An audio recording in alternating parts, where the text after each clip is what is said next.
पूनावाला साहब हैं और कांग्रेस पार्टी से हमारे साथ जुड़ रहे हैं प्रवक्ता रोहन गुप्ता। दोनों का स्वागत है। और देखिए, लोकतंत्र में शहजाद पूनावाला विपक्ष की अहम भूमिका होती है, तो शुरुआत चर्चा की रोहन गुप्ता से करते हैं। रोहन गुप्ता साहब, आपको इनवाइट किया था क्या सरकार की तरफ से, सचिवालय की तरफ से, या इनवाइट मिलने से पहले ही आपने तय कर लिया कि हम इस कार्यक्रम में शामिल नहीं होंगे?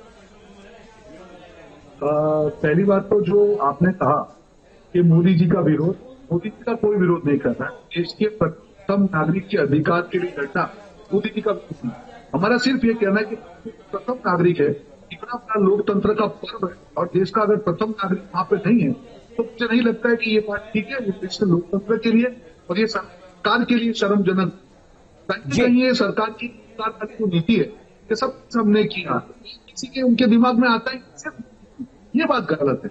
ठीक है, व्यक्ति का विरोध नहीं कर रहे, वह संवैधानिक पद पे। आप कह रहे हैं कि प्रथम नागरिक का अपमान है और आप प्रथम नागरिक के सम्मान के लिए खड़े हुए हैं। शहजाद पूनावाला, मैंने लगभग 11 साल लोकसभा में काम किया है। हमने भी जो पढ़ा और जो अब तक काम किया वहां पर, उसमें हमने भी यही देखा कि राष्ट्रपति एक संसद के प्रमुख अंग के तौर पर काम करते हैं। जो 3 अंग गिनाए जाते हैं उसमें राष्ट्रपति भी एक अंग होता है, तो फिर राष्ट्रपति से दूरी क्यों? देखिए, सबसे पहले तो आज जो मामला सुप्रीम कोर्ट में भी गया और जो दलीलें कांग्रेस टीवी पर भी दे रही थी आर्टिकल 79 के बारे में जी, कि वो एक संविधानिक सत्र के विषय में संवैधानिक प्रावधान है, उसकी तुलना एक सार्वजनिक समारोह जो संविधान की भवन का अनावरण है उससे नहीं किया जा सकता। यही सुप्रीम कोर्ट ने भी कहा और इसीलिए एक सार्वजनिक समारोह में एग्जीक्यूटिव हेड को बुलाया गया स्पीकर के द्वारा, जबकि जो संवैधानिक सत्र है वो उसमें प्रेसिडेंट ही उनको समन करेगी या प्रोरोक करेगी, तो उसमें कोई अंतर नहीं है। परंतु जो आज नया नया प्रेम जगा है इनके मन में, मैं इनसे पूछना चाहता हूं, अभी कुछ दिन पहले जब पहला संबोधन था माननीय राष्ट्रपति जी का, तो उसका बहिष्कार किसने किया? तब अपमान हुआ नहीं हुआ? जब संविधान दिवस का आयोजन था तब उसका बहिष्कार किया गया, यह अपमान हुआ नहीं हुआ? यह पार्टी वो है जिसके नेता प्रतिपक्ष ने कहा है कि किस प्रकार से वो राष्ट्रपत्नी है, किस प्रकार से दुष्ट मानसिकता के रोहन के एक जो साथी प्रवक्ता है उन्होंने कहा। तो ये सारी अपमान की श्रेणी में थी या सम्मान की श्रेणी में? और आखिरी बात, मैं एक सवाल पूछना चाहता हूं रोहन जी से। रोहन जी, मुझे बताइए कि किस संवैधानिक पद पर सोनिया गांधी जी आसीन थी कि छत्तीसगढ़ की विधानसभा के उद्घाटन शिला पर उनका नाम दर्ज है? कैसे मणिपुर की विधानसभा का उद्घाटन इसी पैमाने को अगर लिया जाए तो मनमोहन सिंह जी कर रहे थे, चेन्नई का सोनिया गांधी जी कर रही थी मनमोहन सिंह जी के साथ साथ, आप करे तो चमत्कार, दूसरे कोई करे तो गुनेगार। ऐसे दौरे माफी नहीं होने चाहिए। रोहन जी, एक एक करके सवालों का जवाब दीजिएगा सर, कोई तू मैं की बहस नहीं है, फैक्चुअल बातें करते हैं। जो पहली बात यहां पर उठाई वो ये कि आप अब तक राष्ट्रपति द्रौपदी मुर्मू को लेकर आपके नेता तमाम तरीके की टिप्पणियां करते रहे। अधीर रंजन चौधरी से लेकर तमाम नेताएं, बाद में माफी मांगी गई, दलीलें दी गई।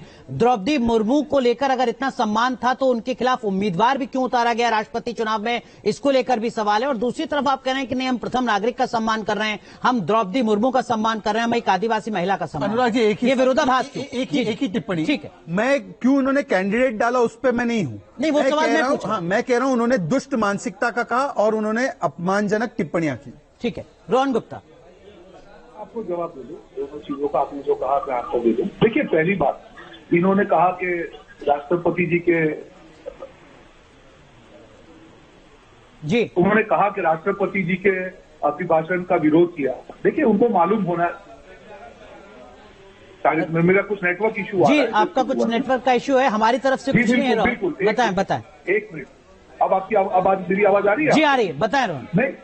मैं ये कहना चाह रहा हूं कि उन्होंने कहा कि राष्ट्रपति के अभिभाषण का विरोध किया।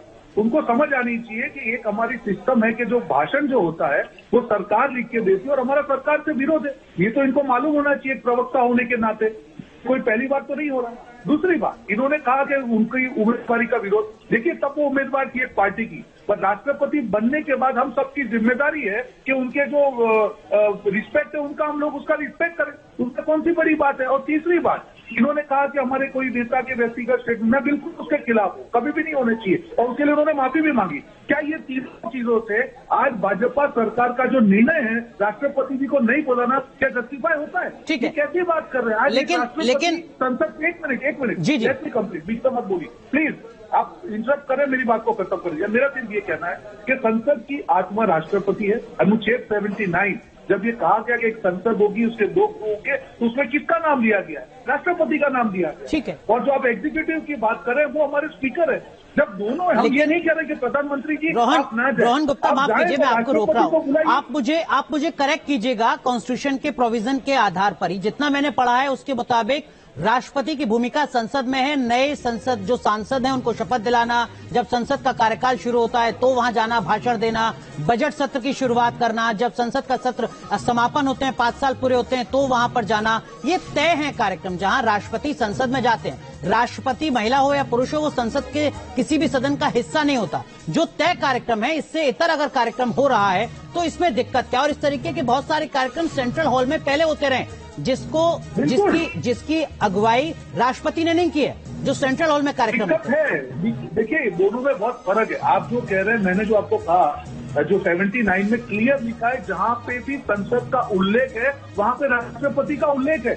अगर प्रधानमंत्री का कौन सा उल्लेख है आप बताइए? 79 में नहीं है। नंबर 1। नंबर 2, आपने कहा, देखिए ये छोटा अवसर नहीं है, देश के लोकतंत्र के लिए बहुत बड़ा अवसर है। और देश के लोकतंत्र का पहला नागरिक कौन है? राष्ट्रपति है। आप उसको नहीं बुलाएंगे और आप कहेंगे कि हम लोकतंत्र का हम लोग मान बढ़ा रहे हैं? नहीं बढ़ा रहे हैं। और मुझे एक चीज बताइए कि जब राष्ट्रपति देश में है तो इतनी आपत्ति क्यों है? अगर मोदी जी को फीता काटने का शौक है, फीता काटे, पर राष्ट्रपति को बुलाए तो सही, हमको ना बुलाए। पर राष्ट्रपति की हाजिरी जरूरी है क्योंकि ये लोकतंत्र का पर्व है। देखिए दीक्षित जी, आपने कई वर्ष लोकसभा शायद कवर भी की है।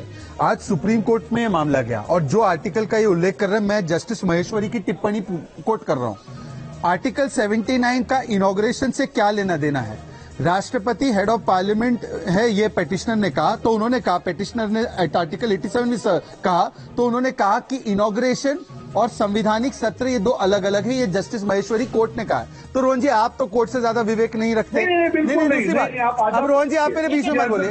रोहन जी आप मेरे बीच में मत बोलिए। रोहन जी आप मेरे बीच में मत बोलिए। रोहन जी आप अपने अपने समय पर, रोहन जी आप अपने अपने समय पर बोलेंगे। नहीं, मैं ये नहीं करूंगा। नहीं, ऐसे नहीं, ऐसे नहीं, ऐसे नहीं, ऐसे नहीं, ऐसे नहीं, ऐसे नहीं, ऐसे नहीं, ऐसे नहीं। ये रोहन जी आप देखिए, देखिए, मैं सीधे सीधे कह रहा हूं, जिस विषय पर सुप्रीम कोर्ट ने कह दिया। मैं दूसरी बात कह रहा हूं, राष्ट्रपति चुनकर आई थी, उनको राष्ट्रपत्नी कहा गया था। ये कोई चुनाव के समय की टिप्पणी नहीं थी, ये चुनने के बाद की टिप्पणी थी। उस पर क्या कार्रवाई की? कह रहे हैं कि हम खंडन करते हैं। तो खंडन करते तो कल तक खंडन कर रहे थे और आज नया नया इज्जत जागा है। अगर खंडन करते तो अधीर रंजन चौधरी पर कार्रवाई बताओ। देखिए, बार बार डिस्टर्बेंस हो रहा है, ये बार बार डिस्टर्बेंस। रोहन भाई सुन लेते हैं, बार बार डिस्टर्बेंस हो रहा है। मैंने एक भी बार डिस्टर्ब नहीं किया। तीसरी बात, जब ये पार्लियामेंट बन रहा था, सबसे पहले पार्लियामेंट बनाने का आइडिया इनका था 2012 में, जयराम रमेश मीरा कुमार का। इस पे भी याचिका, पानी भर गया था संसद भवन में, पुरानी बिल्डिंग में पानी भर गया था। मैं आपको प्रधानमंत्री तक को दिक्कत हो रही थी, सेशन चल रहा था। मैं आपको एक बहुत इंपॉर्टेंट टाइमलाइन गिरा रहा हूं। तो उस समय पर भी पहले विरोध और पेटिशन, फिर उसके बाद जब नेशनल एम्ब्लेम लागू बनाया गया तो उस पर भी विरोध, उस पर भी पेटिशन। अब ये तीसरा इंस्टेंस है कि इनॉग्रेशन कौन करेगा, इस पर भी विरोध, इस पर भी पेटिशन। मैं केवल एक ही चीज पूछना चाहता हूं, अगर ये लोग इस प्रकार से हर चीज का विरोध ही करना चाहते हैं, ये राष्ट्र नीति का मुद्दा है। अब तो सेंगोल का भी विरोध, सेंगोल के विषय में जयराम रमेश कहते हैं कि इसका कोई इतिहास नहीं, जबकि डीएमके की सरकार का कागज है मेरे पास, जिसमें उन्होंने कहा है कि ये सेंगोल एक पावन पवित्र अलंकार है जिससे सत्ता हस्तांतरण हुआ। आज रोहन जी, आप क्या तमिल कल्चर, भारतीय कल्चर को नकार रहे? इतनी नफरत, पहले राम जी के अस्तित्व पर सवाल, अब सेंगोल पे ही सवाल। ठीक है रोहन गुप्ता, अब आप अपनी बात पूरी कीजिए और मैं उसमें एड ऑन कर दूं जो बात शहजाद पूनावाला ने शुरुआत में कही थी।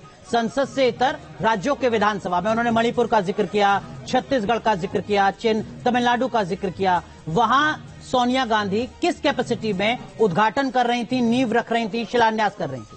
रोहन गुप्ता, देखिए, 2 सवाल उन्होंने कहा और मुझे आज तरस आता है भाजपाई प्रवक्ताओं पे कि राष्ट्रपति को नहीं बुलाने के लिए तर्क दे रहे हैं। ये 2 दिन से डिबेट चल रही।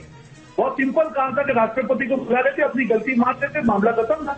नहीं बुलाने के तर्क दे रहे हैं, लॉजिक दे रहे हैं। इतनी बड़ी विडंबना क्या होगी? शहजाद भाई अच्छे प्रवक्ता है, आज उनकी मजबूरी है कि एक ऐसे सीधा उसी का जवाब देते हैं। आप बीच में मत बोलिए, मैं आ रहा हूँ, मेरी बात कंप्लीट करूंगा, बीच में बोलेंगे डिस्टर्ब हो रहा है। आज शहजाद भाई के लिए मुझे आज सही में फील हो रहा है कि एक ऐसे डिसीजन को जस्टिफाई करना पड़ रहा है। दिल से भी जानते हैं कि वो गलत है, पर ठीक है, पार्टी में मोदी जी है तो है, मोदी जी है तो मुमकिन है। देखिए, मुद्दा आपने कहा कि राष्ट्रपति जी और सोनिया जी की आपने बात की। संसद की एनेक्स का ओपनिंग करना, विधानसभा, आज हम लोग बात कर रहे हैं कि देश की नहीं संसद का, ये बहुत छोटा ओकेजन नहीं है।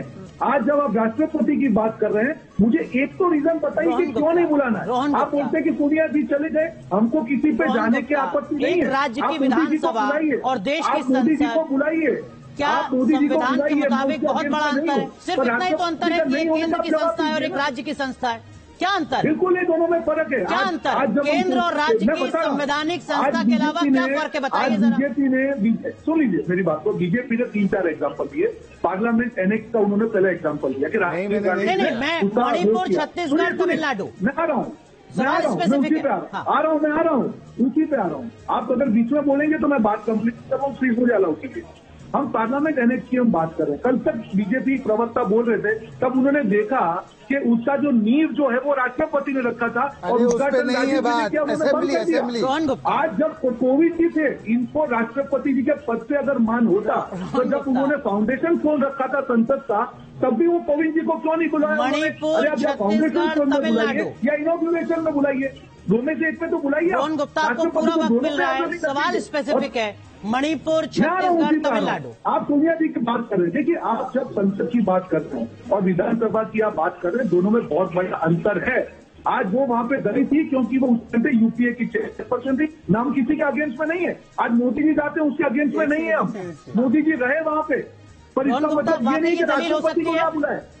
मैं ये कह रहा हूँ, वाकई ये दलील हो सकती है कि यूपीए के अध्यक्ष थे, इसलिए किसी राज्य की विधानसभा का उद्घाटन अगर वो करेंगे, किसी को भी इन्वाइट करेंगे। करें, आज अगर सुनिए, अगर किसी को भी इन्वाइट, आज जब राष्ट्रपति भवन, आज भवन का हमारा उद्घाटन हो रहा है पार्लियामेंट का, आप सबको इन्वाइट कर सकते हैं, हम उसके अगेंस्ट में नहीं है। सारी पार्टी को बुलाइए, मोदी जी को बुलाइए, स्पीकर को बुलाइए, पूर्व प्रमुख, उसके अगेंस्ट में नहीं है। राष्ट्रपति जी को क्यों इन्वाइट नहीं किया?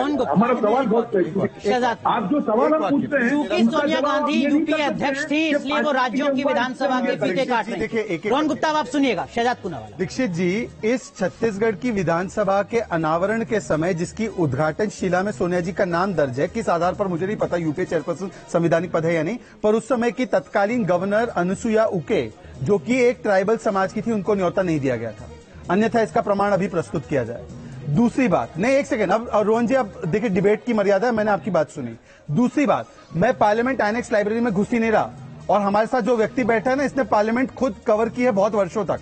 मैं आपको स्पेसिफिक पूछ रहा हूं कि संविधान के हिसाब से एक असेंबली की स्थिति और एक पार्लियामेंट की स्थिति, स्टेट में असेंबली पार्लियामेंट की लेजिस्लेचर की बिल्डिंग होती है, उसमें आपने मनमोहन सिंह जी, गवर्नर नहीं, चीफ मिनिस्टर भी नहीं, प्रधानमंत्री और सोनिया गांधी को बुलाकर अनावरण कराया। इसका लॉजिक बताइए कि अगर वो सही, तो आज स्पीकर के आधार पर एक सेकंड आमंत्रण देने पर प्रधानमंत्री गलत कैसे, बताइए। रोहन गुप्ता, तार्किक बात कीजिएगा सर, इधर उधर की बात नहीं। बिल्कुल प्रधानमंत्री गलत इसलिए है, आज ये छोटा अवसर नहीं है कि देश की संसद की नई बिल्डिंग बन रही है, राष्ट्रपति का वहां पे होना चाहिए। आप कहते हैं कि सोनिया जी को क्यों बुलाया, क्यों नहीं बुलाया? अरे आप इतिहास की बात करें तब आपको सवाल उठाना चाहिए। गलत है, हमारे हिसाब से आप गलत सोनिया जी का वहां पे गवर्नर को ना बुलाना गलत। आपने क्यों सवाल नहीं उठाया उस टाइम पे? आप उस टाइम पे, क्योंकि हम उसको गलत नहीं मानते हैं भाई, हम मानते हैं एग्जीक्यूटिव फंक्शन है। उसको जस्टिफाई करने के लिए आप पुरानी चीजें नहीं अपने सवाल तय करके अपना क्यों नहीं उठाया? आपने क्यों सवाल? हम गलत नहीं कह रहे, इसीलिए तो भाई कान खोल के तो सुन लो। हम कहा कह रहे हो गलत था, उस टाइम पे क्यों नहीं उठाया? अरे गलत नहीं था इसलिए नहीं उठाया। रोहन गुप्ता, अच्छा गलत है, नहीं अगर गलत है, आप अपनी सरकार को गलत बोल रहे हो, बताओ। रोहन गुप्ता, आप कह रहे थे कि शहजाद पूनावाला की मजबूरी है कि वो किस तरीके से डिफेंड करें। आपकी इस दलील को सुनकर ऐसा लग रहा है सर कि आपकी मजबूरी है कि विरोध के लिए विरोध करना है। मैं आपसे फिर कह रहा हूं, तार्किक बात कीजिए, तथ्यपूर्ण बात की। मैं लॉजिकल बात कर रहा हूं कि जब आप संसद की हम बात कर रहे हैं, आप एक विधानसभा भवन का उसको कंपेयर कर रहे हैं, कंपैरिजन ठीक नहीं है। ये पूरे देश का पर्व है। कल गहलोत जी ने कहा कि अगर देश का पर्व है तो सारे जो हमारे जितने भी सीएम है सबको बुलाना चाहिए था, सब मिनिस्टर्स को बुलाइए। सीएम की तो बात ही नहीं हो रही, बात ये हो रही है कि राहुल गांधी या सोनिया गांधी किस कैपेसिटी में किसी विधानसभा की नींव रखते हैं, उद्घाटन करते हैं। सवाल सिर्फ इतना। वो सांसद, वो वहाँ पे सांसद थे, छत्तीसगढ़ के सांसद के तौर पर, अगर आपको मणिपुर के सांसद के तौर पर नहीं बुलाया है, सुन लीजिए बात को, पहले बात को आप कंप्लीट कर लीजिए। जब आपको लगता है कि वहाँ कुछ गलती हुई, तब भाजपा ने क्यों विरोध नहीं किया? मैं मानता हूँ कि वो गलती है। आप उसका विरोध करिए। उस टाइम बड़ी बात है, देखिए बड़ा दिल दिखा रहे हैं शहजाद पूनावाला। आप हो सकता है राष्ट्रपति को बुलाकर बड़ा दिल ना दिखा रहे हो, लेकिन रोहन गुप्ता बड़ा दिल दिखा रहे हैं। वो कह रहे हैं हमसे गलतियां हुई हैं, हमने फेडरल स्ट्रक्चर को ध्वस्त किया, हमसे गलती हो गई। एक सेकंड इन्होंने कहा, अब देखिए एक एक करके बात रखते हैं क्योंकि फिर सुनाई नहीं देगा। हाँ। इन्होंने कहा कि छत्तीसगढ़ में सोनिया गांधी राहुल गांधी का नाम जो उद्घाटन शिला में है वो गलत है, तो मैं इनको पहले कहता हूं अपनी सरकार से उसको हटाने के लिए कहो, अपनी सरकार को बोलो हटाए। मैंने ये कहा कि आपने उस टाइम पे आपको लगा तो अपने विरोध मैं नहीं मानता हूँ गलत। आप क्यों मेरे मुंह में अपने शब्द ढोल रहे हो भाई? मैं नहीं मानता हूँ गलत। राष्ट्रपति को संसद भवन में नहीं बुलाना, इसको आप जस्टिफाई नहीं कर सकते किसी भी रोहन गुप्ता, छत्तीसगढ़, मणिपुर, तमिलनाडु में गलत हुआ तो शहजाद पूनावाला बहुत ही सरल सा सवाल पूछ रहे हैं, फोन कीजिए भूपेश बघेल को, पत्थर हटवा दीजिए। भाई साहब मेरा काम नहीं है भूपेश बघेल को फोन करना, मेरा सिर्फ ये सवाल है कि देश की आप उनके पार्टी के प्रवक्ता है दोस्त, तब आप बताइए उसके राष्ट्रपति को क्यों नहीं हो क्यों रहा है? क्या ये विरोध? 30 सेकंड ठीक है 30 सेकंड। एक मिनट, आप जब ये डिबेट कर रहे हैं हम लोग, जब एक इतने बड़े अवसर पर राष्ट्रपति को नहीं बुलाया गया, आज सरकार उसके तर्क दे रही है कि भविष्य भूतकाल में ये हुआ। मुझे नहीं लगता है कि ये सारी चीजें जस्टिफाइड है। आज अनुच्छेद 79 में जब ये कहा गया है कि जब आपका पार्लियामेंट की बात आती है तब राष्ट्रपति नंबर 1 है तो आपको उनको बुलाना चाहिए। सिंपल इतनी बात है मेरी, ये क्यों जस्टिफाई कर रहे हैं? आज इन्होंने ही बनाया राष्ट्रपति। लेकिन बड़े अदब के साथ रोहन गुप्ता जिस आर्टिकल का आप जिक्र कर रहे हैं उसको आप गलत तरीके से इंटरप्रेट कर रहे हैं। अदालत ने उस इंटरप्रिटेशन को खारिज भी कर दिया। अब सुन लेते हैं शहजाद पूनावाला को। अनुराग जी एक सेकंड, पहले मैं अपनी पार्टी का स्टैंड क्लियर करूं। मैंने ना कहा मनमोहन सिंह ने जो किया गलत है, इंदिरा गांधी जी ने जो किया गलत है, सोनिया गांधी का नाम है उस पर सवाल जरूर बनता है जिसको इन्होंने ही कहा कि गलत है। मनमोहन सिंह और इंदिरा गांधी पे मैंने सवाल नहीं उठाया, मैंने सिर्फ इतना कहा कि अगर आप एक मापदंड तय करते हो तो उस मापदंड पे आपका खड़े, पहली बात। दूसरी बात, आज सुप्रीम कोर्ट ने जस्टिस महेश्वरी ने आर्टिकल 79 की व्याख्या करके दी है, उसके बावजूद कांग्रेस नेता उसकी व्याख्या अलग तरीके से कर रहे हैं। और तीसरी बात, एक और प्रमाण की विरोध के लिए विरोध, शेंगोल जिसको स्वर्गीय पंडित जवाहरलाल नेहरू ने रिसीव किया, उसकी इतनी एक महत्वता है तमिल कल्चर में, उसको गाली देने का, अपमानित करने का काम जयराम रमेश वही व्यक्ति कर रहे हैं जो एक समय पर नए पार्लियामेंट की वकालत करते हैं। जी, तो मैं उनसे पूछना चाहता हूं, आप शेंगोल के भी इतिहास को उसी प्रकार से कह रहे कि ये नहीं होता है जैसे कि राम जी का जो अस्तित्व है नकारा आपने? ठीक है, राम जी को नकारा, आप शेंगोल को नकारा। जो बात शहजाद पूनावाला कह रहे हैं उसका मतलब ये कि आप विरोध के लिए विरोध कर रहे हैं, नई और भव्य इमारत आपको पच नहीं रही है। देखिए उनको पच तो उनको वो फंस चुके हैं। देखिए ये सरकार की विडंबना है। अब ठीक है, जब भी उन्होंने गलती की है कभी उसका स्वीकार नहीं किया। मैं आपको याद दिला रहा हूँ, जब नोटबंदी की संसद से बाहर की और गलती का स्वीकार नहीं नहीं विषयांतर उसके बाद में सिर्फ इमारत। यार आप मेरी बात नहीं सुनेंगे तो बात नहीं होगी। विषयांतर नहीं होते नहीं, आप अगर बात को काटेंगे डिबेट में तो ये तरीका नहीं है सर। मैं पहली बार आपके साथ आया हूँ, ये आपका तरीका ठीक नहीं है। मेरी बात को खत्म होने की गुजारिश है, विषयांतर नहीं, बात काट रहे हैं ना बॉस, मुझे 10 सेकंड भी नहीं बोलने दे रहे। आप 30 सेकंड बोलिए। Please allow me to complete my argument. Point number 1, जब संसद के रिस्पेक्ट की बात आती है, नोटबंदी हुई, संसद के बाहर हुई, गलती हुई, स्वीकार नहीं किया। चीन के मुद्दे पे कहा, कोई गुस्सा नहीं, संसद के बाद स्टेटमेंट दिया, आज तक उस गलती का स्वीकार नहीं किया। 3 काले कानून लेके आए, संसद का अपमान किया, आज तक उस गलती का स्वीकार नहीं किया। वैसे ही ये इनसे अभिषेक जी इतनी बड़ी गलती हो गई है, ना निगला जा रहा है अंदर जा रहा है, दोनों तरीके से। वक्त खत्म हो चुका है, 20 सेकंड। गलती मानेंगे क्या? कहीं गलती हुई है? देखिए मैं तो इनसे अलग चीज पूछता हूँ, सवाल हाँ मैं उसी पे आप गलती मानेंगे? हाँ, वो समय वो अपना बंद करे तब तो। रोहन भाई समय खत्म हो रहा है, शहजाद पूनावाला मुझे बताइए, संविधान दिवस का आयोजन किया गया उसका भी बहिष्कार किया गया। मुझे बताइए, आजादी के अमृत महोत्सव का आयोजन किया गया उसका भी बहिष्कार किया गया। तो ये विरोध के लिए विरोध करने की इनके अंदर मानसिकता प्रवृत्ति आ चुकी है। ठीक है, संसद बहाना है, इनको मोदी से नफरत है, मोदी पे निशाना है। बहुत बहुत शुक्रिया आप दोनों का जुड़ने के लिए, माफी चाहता हूं, वक्त पूरी तरीके से खत्म हो चुका है। जो सच्चाई है वो दर्शक खुद तय करेंगे। बहुत बहुत धन्यवाद।